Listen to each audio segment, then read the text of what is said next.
Iya, terima kasih. Pak Gindo akan menggantikan saya. Haleluya. Terima kasih Pak HW. Iya. Terima kasih Pak Edi. Saatnya kita akan mendengarkan kebenaran firman Tuhan. Persiapkan hati kita. Kita akan berdoa untuk firman Tuhan. Yang berdoa, silakan Ibu Santi Simanjuntak berdoa. Baik, mari kita berdoa. Terima kasih Tuhan Yesus. Pagi hari ini kami perlu firman Tuhan. Kami katakan urapi hamba-Mu, Pastor Paulus yang akan menyampaikan firman-Mu, berikan hikmat untuk cakap mengajari kami. Berkati kami semua yang mendengar firman-Mu Tuhan. Di dalam nama Tuhan Yesus. Haleluya. Amin. Haleluya. Amin. Untuk para lektors, siapkan diri. Nanti Ibu Nerliana dari firman Tuhan terambil dari Ester 2, Pak. Ester 2. Nanti Ester 2 akan dibacakan oleh Ibu Nerliana dari 1 sampai 22. Ya, ayat 1 sampai 22 nanti Ibu langsung aja Bu Nerliana. Kemudian yang 1 Timotius 4 nanti akan dibacakan oleh Ibu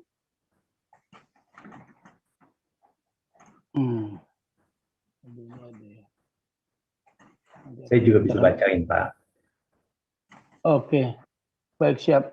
Silakan Ibu Nerliana. Baik, terima kasih Pak Gindo. Salam Pak Gindo. Salam Pak HW, Edi, Bu Am, Pastor Paul, Bu Ana. Salam Bapak Ibu yang ada di live Zoom dan YouTube. Dan juga saudara-saudara kami yang menonton kembali siaran kita hari ini.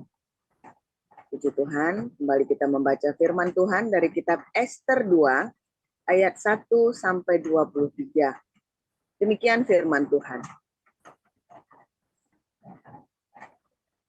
Sesudah peristiwa-peristiwa ini, setelah kepanasan murka Raja Ahasweros surut, terkenanglah Baginda kepada Wasti dan yang dilakukannya, dan kepada apa yang diputuskan atasnya. Maka sembah para biduanda raja yang bertugas pada Baginda. Hendaklah orang mencari bagi raja gadis-gadis, yaitu anak-anak dara yang elok rupanya. Hendaklah raja menempatkan kuasa-kuasa di segenap daerah kerajaannya, supaya mereka mengumpulkan semua gadis, anak-anak dara yang elok rupanya, di dalam benteng Susan, di balai perempuan, di bawah pengawasan Hegai, sida raja, penjaga para perempuan. Hendaklah diberikan wangi-wangian kepada mereka. Dan gadis yang terbaik pada pemandangan raja, baiklah dia menjadi ratu ganti Wasti. Hal itu dipandang baik oleh raja, dan dilakukanlah demikian.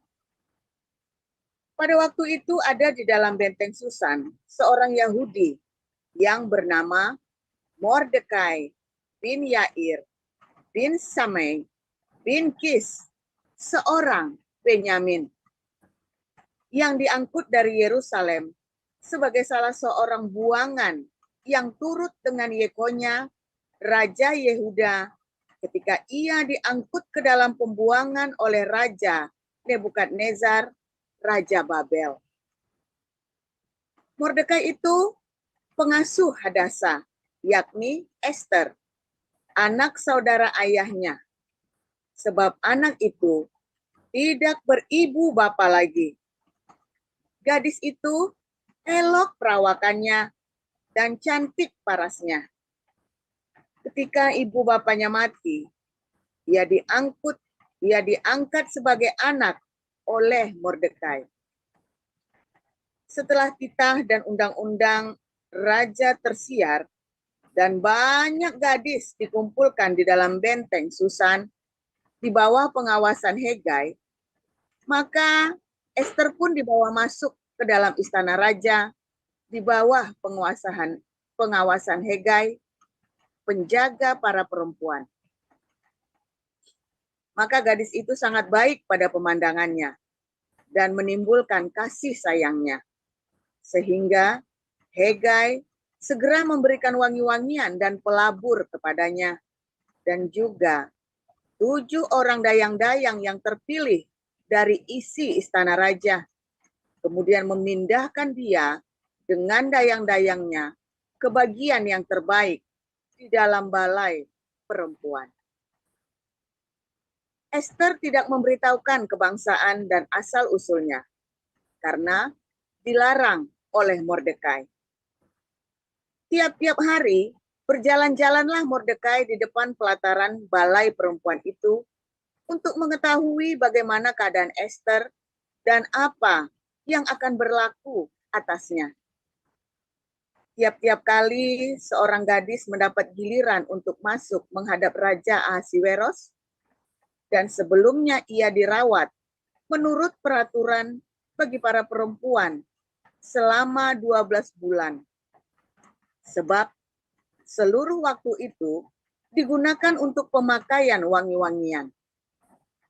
6 bulan untuk memakai minyak mur, dan 6 bulan lagi untuk memakai minyak kasai, serta lain-lain wangi-wangian perempuan. Lalu gadis itu masuk menghadap raja, dan segala apa yang dimintanya harus diberikan kepadanya untuk dibawa masuk dari balai perempuan ke dalam istana raja. Pada waktu petang ia masuk, dan pada waktu pagi ia kembali.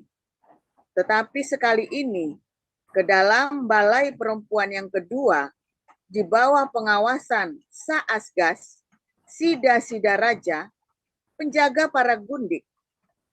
Ia tidak diperkenankan masuk lagi menghadap raja, kecuali jikalau raja berkenan kepadanya dan ia dipanggil dengan disebutkan namanya.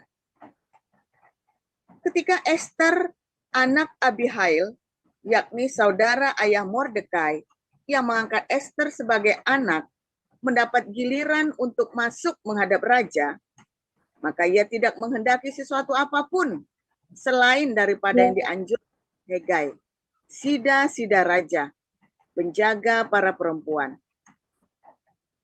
Maka Ester dapat menimbulkan kasih sayang kepada semua orang yang melihat dia. Demikianlah Ester dibawa masuk menghadap Raja Ahasiweros ke dalam istananya pada bulan yang ke-10, yakni bulan Tebet, pada tahun yang ke-7 dalam pemerintahan Baginda.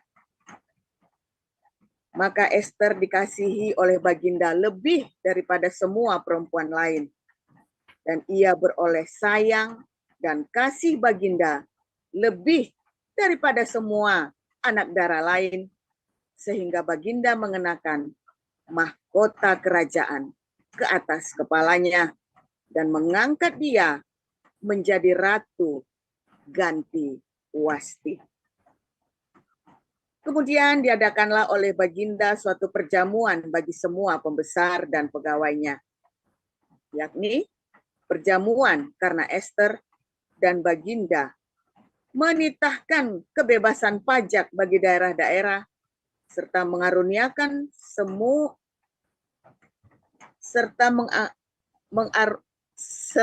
mengaruniakan anugerah sebagaimana layak bagi raja.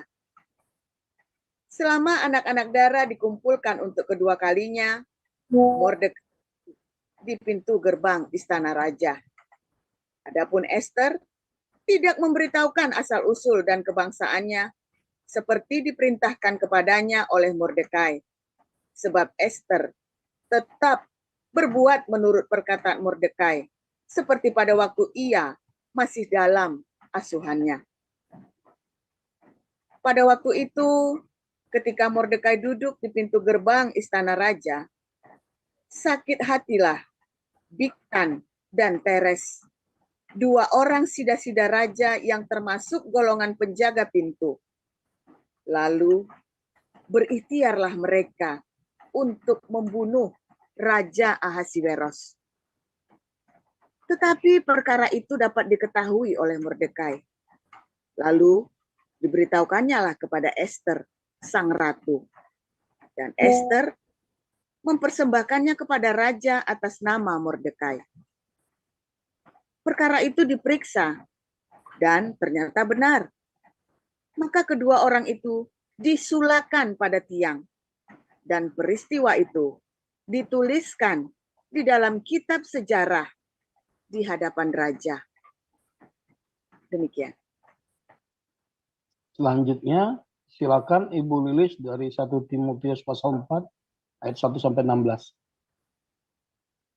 Timotius, bentar ya Pak. Ya, 1 Timotius 1 Timotius 4 ayat 1 sampai berapa Pak? 1 sampai Sampai 16. 16. Oh iya. Baik. Tetapi Roh dengan tegas mengatakan bahwa di waktu-waktu kemudian ada orang yang akan murtad, lalu mengikuti roh-roh penyesat dan ajaran setan-setan. Oleh tipu daya pendusta-pendusta yang hati nuraninya memakai cap mereka. Mereka itu melarang orang kawin, melarang orang makan makanan yang diciptakan Allah supaya dengan pengucapan syukur dimakan oleh orang yang percaya dan yang telah mengenal kebenaran. Karena semua yang diciptakan Allah itu baik, dan suatu pun tidak ada yang haram, jika diterima dengan ucapan syukur, sebab semuanya itu dikuduskan oleh firman Allah dan oleh doa. Dengan selalu mengingatkan hal-hal itu kepada saudara-saudara kita, engkau akan menjadi seorang pelayan Kristus Yesus yang baik, terdidik dalam soal-soal pokok iman kita, dan dalam ajaran sehat yang telah kau ikuti selama ini. Tetapi jauhilah tahayul dan dongeng nenek-nenek tua.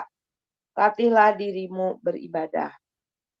Latihan badani terbatas gunanya, tetapi ibadah itu berguna dalam segala hal, karena mengandung janji, baik untuk hidup ini maupun untuk hidup yang akan datang. Perkataan ini benar dan patut diterima sepenuhnya. Itulah sebabnya kita berjerih payah dan berjuang, karena kita menaruh pengharapan kita kepada Allah yang hidup, Juru Selamat semua manusia, terutama mereka yang percaya. Beritakanlah dan ajarkanlah semuanya itu. Jangan seorang pun menganggap engkau rendah karena engkau muda. Jadilah teladan bagi orang-orang percaya dalam perkataanmu dan tingkah lakumu, dalam kasihmu, dalam kesetiaanmu, dan dalam kesucianmu. Sementara itu, sampai aku datang, bertekunlah dalam membaca kitab-kitab suci, dalam membangun dan dalam mengajar. Jangan lalai dalam mempergunakan karunia yang ada padamu, yang telah diberikan kepadamu oleh nubuat dan dengan penumpangan tangan sidang penatua. Perhatikanlah semuanya itu, hiduplah di dalamnya supaya kemajuanmu nyata kepada semua orang. Awasilah dirimu sendiri dan awasilah ajaranmu. Bertekunlah dalam semuanya itu, karena dengan berbuat demikian, engkau akan menyelamatkan dirimu dan semua orang yang mendengar engkau. Demikian firman Tuhan. Ya, terima kasih para lektor, Ibu Nirliana, Bu Lilis. Terima kasih Pak Ida. Terima kasih Pak Hawi. Firman Tuhan judulnya pagi hari ini Ratu Ester. Silakan Mr. Paul. Ya, tolong ayat 16 tadi di garis bawahi, warnain maksudnya, kasih warna. Terus ya, ini ya. Awasilah dirimu sendiri dan awasilah ajaranmu, saudara ya. Bertekunlah semuanya dalam semuanya itu, karena dengan demikian engkau menyelamatkan dirimu dan semua orang yang mendengarkan engkau. Ya, saudara, banyak orang, para penginjil-penginjil, pelayan-pelayan Tuhan, ya, dia begitu getolnya, ya, memberitakan firman Tuhan, saudara ya, memberitakan Injil dalam tanda kutip, ya, apapun, menjelek-jelekan Islam lah, atau pokoknya memberitakan Injil dalam versinya masing-masing, saudara ya. Tetapi mereka lupa, saudara ya, bahwa tindakan kita, ya, kelakuan kita berbicara lebih keras daripada mulut kita, saudara. Pemberitaan Injil yang paling efektif adalah dengan apa, saudara? Perbuatan kita. Ya, itu lebih efektif. Menjadi teladan, saudara. Walaupun Anda perlu memberitakan, tetapi perbuatanmu itu akan mengkonfirmasi pemberitaanmu.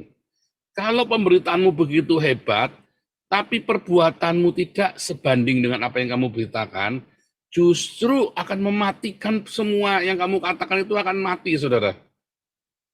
Akan menjadi sia-sia. Justru akan membuat cemoohan, ya. Kalau perbuatanmu tidak seperti yang kamu katakan, tidak seperti yang kamu beritakan, maka semua berita Injilmu itu akan menjadi cemoohan. Ya. Saudara, tadi kita baca kitab Esther, saudara ya. Bagaimana Esther dia berlaku sedemikian rupa, ya. Kalau kita kemarin baca urutannya dari mulai Daniel, Sadrah, Mesah, Abednego, ya. Bagaimana mereka menolak untuk memakan, bahkan untuk makan makanan yang bermewah-mewah, makan hidangan raja yang dipersembahkan berhala. Tetapi mereka juga menjaga hidup mereka sangat hati-hati, saudara, di dalam iman mereka, dalam kesalehan mereka, ya, dalam kepius, ya. Pius itu, ya, adalah kesalehan, kehidupan, kelakuan yang benar, ya. Kelakuannya benar, saudara ya. Banyak orang kehidupannya tidak menjadi berkat. Kalau tadi lihat Esther ya, bahkan keluarganya, Mordekainya, bahkan kehidupannya semua bisa menjadi berkat bagi banyak orang, saudara. Dan Esther dikatakan mendapat kasih karunia di hadapan raja dan semua orang yang ada sekitarnya. Berkenan, saudara ya. Karena ada kehidupan yang pius, yang saleh. Ada kehidupan yang konsisten, ya, sehingga orang menjadi berempati dan bersimpati, saudara ya. Ada kehidupan yang benar. Saudara, banyak pemberita-pemberita Injil yang tidak konsisten dengan perbuatannya. Dan dia dengan bangga berkata dia sudah memberitakan Injil, sementara ternyata kelakuannya jauh dari apa yang dia beritakan. Akibatnya tidak ada orang yang dimenangkan, saudara. Kan hari-hari ini Anda sedang dipertontonkan, ya kan? Dengan segala macam drama-drama orang-orang yang katanya memberitakan Injil, tetapi sebenarnya dia tidak memberitakan Injil, hanya sport otak, saudara. Debat khusus sport otak nanti berakhir di penjara mewek, saudara. Ya kan? Kelakuannya bagaimana? Nggak jelas semua, saudara. Ya, berebut donasi, ya kan? Saling membidatkan, ujungnya saling misu-misu dengan kata-kata yang jorok-jorok, saudara ya. Dengan kemarahan, saudara ya. Dengan kemarahan yang luar biasa. Apakah mereka memberitakan Injil, saudara? Enggak. Mereka hanya sport otak dan mencari donasi lewat YouTube, saudara. Kelakuan kita setiap hari itu sangat diperlukan. Buahnya itu, saudara ya. Sebenarnya ini lagi cerita buah. Ya. Karena apa, saudara? Ya, ada dua hal. Ya. Ada yang namanya karakter yang diproses terus-menerus, yang kita harus mengupayakan dengan kedewasaan kita, tapi ada yang namanya buah yang terjadi dengan sendirinya. Orang yang penuh kasih itu nggak bisa saudara dibuat-buat. Ya, lama-lama jadi munafik dia kalau dibuat-buat, dan lama-lama orang akan tahu jadi enak. Orang yang penuh dengan sukacita itu nggak bisa dibuat-buat, saudara. Ya, dalam kondisi tertekan keluar tuh sukacitanya, kasihnya, ya, damai sejahteranya, kebaikannya, kemurahannya. Kalau dasarnya memang ada buahnya itu, ya dia kan terus berbuah, saudara. Kelihatan bahkan ketika kondisi topan badai, buah itu tetap ada. Nah, kalau karakter bagaimana? Itu metanoia, dimulai dari mana? Dari sini, saudara. Cara kita berpikir, kemudian mengubah cara kita bersikap. Dimulai dari metanoia, berubahlah oleh perubahan akal budimu.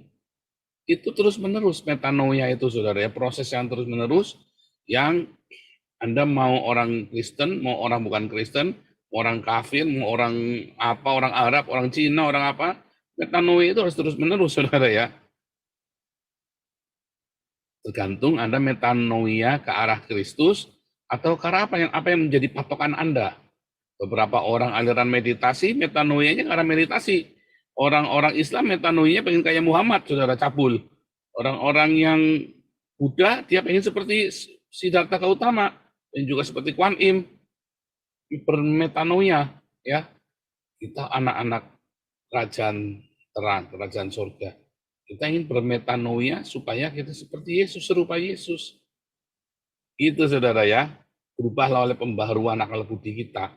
Nah, itu nanti akan berkaitan dengan kita nanti kan bertambah hikmatnya, saudara. Ya, dua hal.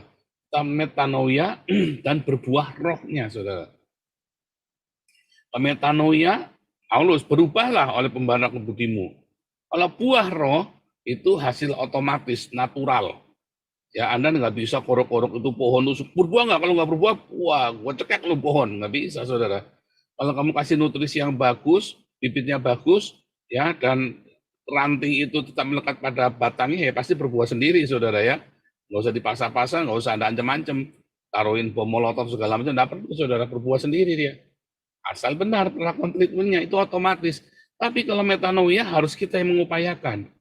Ya, bagaimana kita bersikap, karena tiap zaman berbeda, saudara, ya. Ya, makan jangan kecap-kecap. Kalau minum air jangan diseruput-seruput kayak anjing. Misalnya kan ada orang-orang yang begitu katanya. Itu berubah setiap zaman. Ya, kedisiplinan, ya, di dalam kehidupan sehari-hari yang kita kejar, yang kita targetkan, semua itu berubah disesuaikan dengan zaman, saudara. Kalau metanoia itu, ya.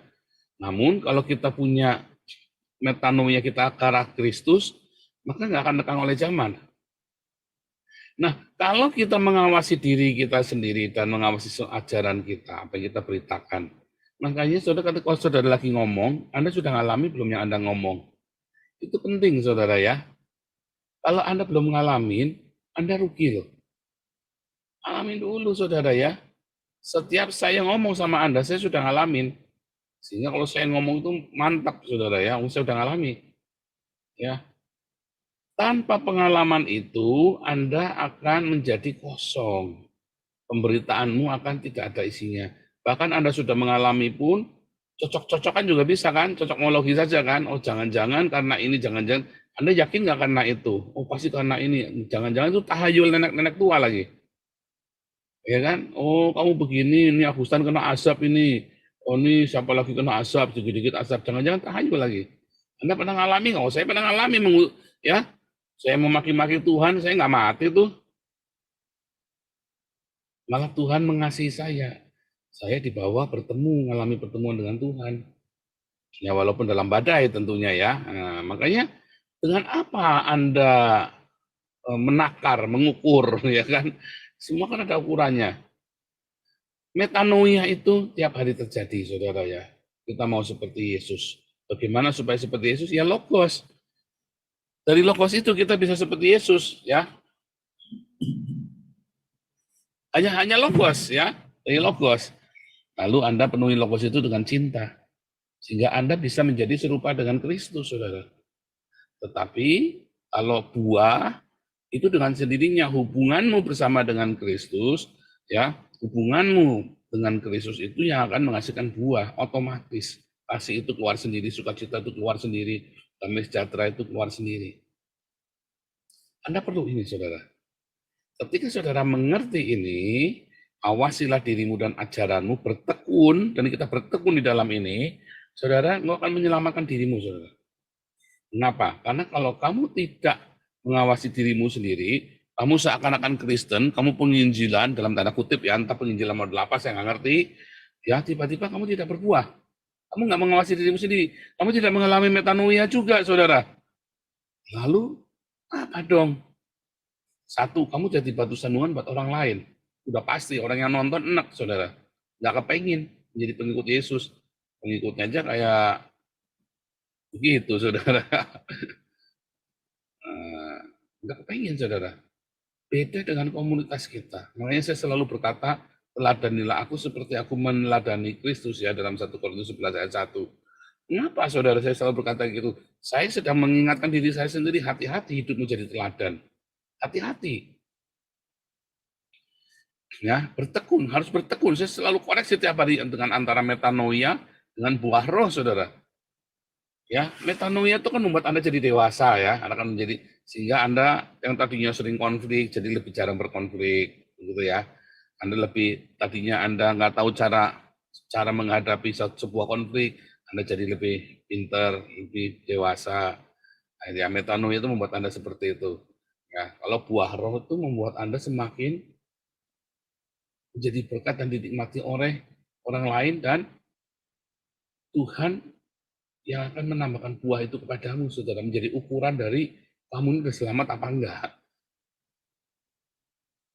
Ya, karena orang non-Kristen dia bisa bermetanoia, ya seakan-akan dia seperti seorang yang Kristen, saudara, kayak Buya Sakur, dia punya pikiran, punya metanoia, ya kan, kayak Gus Dur, ya kan, dan beberapa orang-orang Islam yang sangat liberal ya, mereka bermetanoia, saudara.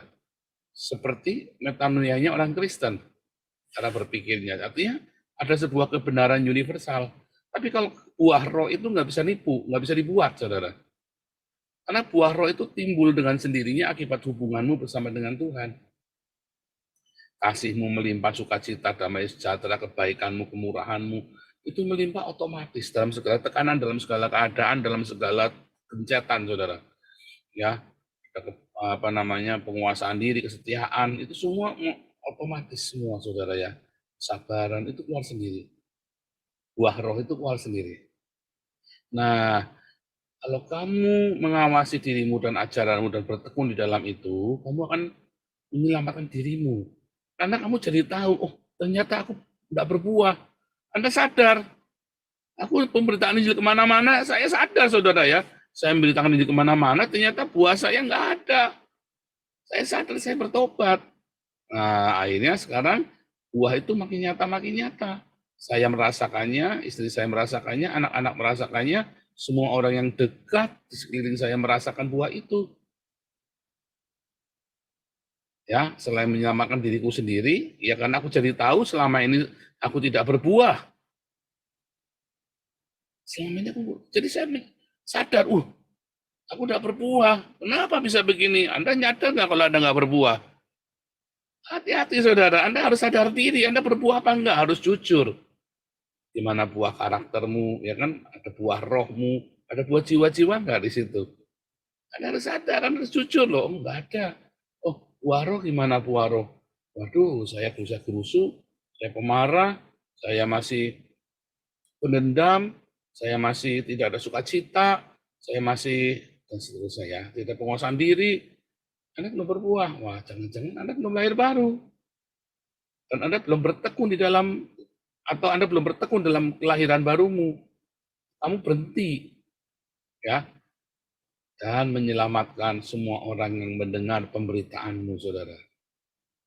Kalau Anda bertekun, ya, Anda mengawasi dirimu sendiri, bertekun di dalam itu, saudara ya. Maka selain kamu sendiri yang selamat, orang-orang sekeliling kamu juga akan diselamatkan. Itulah sebabnya Paulus berkata satu orang diselamatkan, seluruh keluarganya diselamatkan. Dengan percaya banget Paulus ngomong begitu. Kenapa? Ya, dalam Kisah Rasul 16 ayat 31 itu ya. Kenapa bisa begitu? Ya karena orang-orang ini bermetanoia dan orang-orang ini juga mengalami kelahiran baru dan penuh dengan roh sehingga dia berbuah roh. Orang-orang sekitarnya selamat, saudara. Ikut ke bawah, merasakan damai sejahtera dan keselamatan itu. Itu rumusnya kan begitu, saudara ya. Simpel sekali. Masalahnya Anda lalai untuk mengawasi diri, Anda lalai untuk jujur, apakah benar Anda ini sudah bermetanoia dan berbuah roh. Buah roh itu Anda nggak bisa buat-buat sekali lagi. Anda hanya satu-satunya adalah Anda harus melekat erat sama Tuhan Yesus dalam pembacaan firman dan berdiakonia. Sehingga Anda penuh dengan roh kudus dan penuh dengan rema, sehingga Anda bisa berbuah. Nggak ada cara lain. Ya, makanya pertanyaan, apakah aku sudah berbuah? Ya, apakah aku berbuah? Dan Anda nggak bisa menipu diri sendiri, saudara. Jujur, buahnya apa? Buahnya apa? Tanya yang jelas dong. Anda boleh menipu orang lain, Anda sendiri mau menipu dirimu sendiri. Saya mah dulu nanya ya, buah saya apa ya? Nggak ada, saudara. Dan saya sedih sekali, saudara, waktu saya tengok dulu ya, berapa 10 tahun yang lalu ya. Itu ternyata nggak ada buahnya Tuhan ya. Nah, iya kamu. Setelah itu sudah saya ingin berbuah. Melekat erat sama Tuhan. Ya, dalam apa? Dalam firman-Nya. Dalam kasih-Nya. Akhirnya, lama-lama kemudian mulai buah itu nampak, saudara. Waduh, lega sekali saya, saudara ya. Makanya itu ada orang-orangnya, pengikutnya Lukas itu ya. Dia ngomong sama saya, udah mau rapture, saya bilang, nah emang kamu di rapture? Sebetulnya artinya gini, rapture itu nggak ada, saudara ya. Bahasa rapture itu di Alkitab itu nggak ada rapture, nggak ada ya. Adanya adalah tubuhmu di balik tubuh kemuliaan. Yang benar itu ya, saudara ya. Nah, itu kapan terjadinya? Nanti, kalau antikris, Yesus datang untuk membunuh antikris itu sambil rapture kita. Itu maksudnya seperti itu, saudara ya. Saya nggak lagi ngutukin dia, cuma saya lagi. Dan memang syaratnya apa? Anda harus diakonia loh, saudara. Kalau enggak, Anda nggak bisa rapture loh. Anda harus serahkan hartamu semuanya, Anda nggak punya kemilikan loh. Baru Anda bisa rapture loh. Baru Anda bisa menyambut para ausia. Ya, yang benar adalah para ausia ya, bukan rapture ya. Para ausia itu adalah kedatangan Tuhan. Ya, oke. Awasilah dirimu sendiri, awasilah ajaranmu, bertekunlah dalam semuanya itu. Dengan demikian kamu selamatkan dirimu sendiri dan semua orang yang mendengar kamu. Jangan cuma debat kusir, saudara. Jangan cuma skor otak, hati-hati. Nanti Tuhan datang, kamu ditolak, saudara ya. Nanti kamu mati, kamu tidak masuk surga, terus kamu protes, ternyata kamu nggak ada buahnya. Ditanya buahnya apa? Nggak ada, nol putul. Ya, hati-hati saudara ya. Tuhan Yesus memberkati. Silakan Pak Indo.